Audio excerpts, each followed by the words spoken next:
గోడల మధ్య కూర్చున్న రమేష్ కళ్ళలో జ్ఞాపకాలు బంధించాయి. ఒకప్పుడు అతను సాధారణ డ్రైవర్. పెద్ద ఆశలు లేకుండా తన కుటుంబం కోసం పనిచేసేవాడు. తల్లి, భార్య, చిన్నపిల్లాడు అతని ప్రపంచం అంతే. ఒకరోజు రాత్రి ఇంటికి వచ్చేసరికి కూతురు ఏడుస్తూ నాన్న అమ్మ రాలేదు అని చెప్పింది. తన భార్య కనిపించలేదు.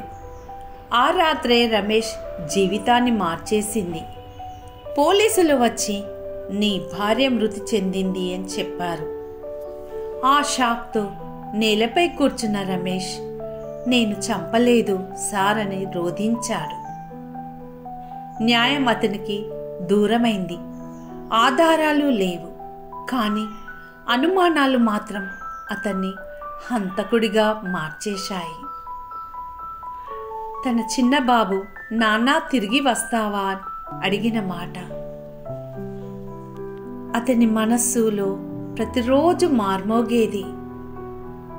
రోజులు సంవత్సరాలు గడుస్తున్నాయి. ఒకరోజు కొత్త ఖైదీ జైలులోకి వచ్చాడు. ఆ వ్యక్తి మాట్లాడిన మాట రమేష్ గుండె ఆగిపోయేలా చేసింది.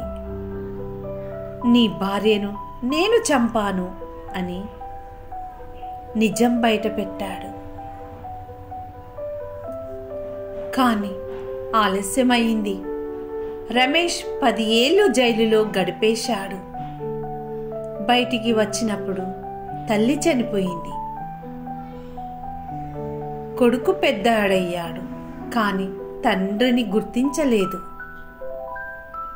రమేష్ కళ్ళల్లో కన్నీళ్లు, కానీ ముఖంలో శాంతి. నిజం ఆలస్యంగా వచ్చినా నా మనస్సు స్వేచ్ఛ పొందింది అని చెప్పాడు. జైలు తలుపు మూసుకుంది, కానీ ఒక హృదయం మాత్రం స్వేచ్ఛ పొందింది. నేరం చేసిన వాడి వెనుక కథ వినకుండా తీర్పు చెప్పొద్దు. ప్రతి ఖైదీ వెనుక ఒక కన్నీటి నిజం ఉంటుంది.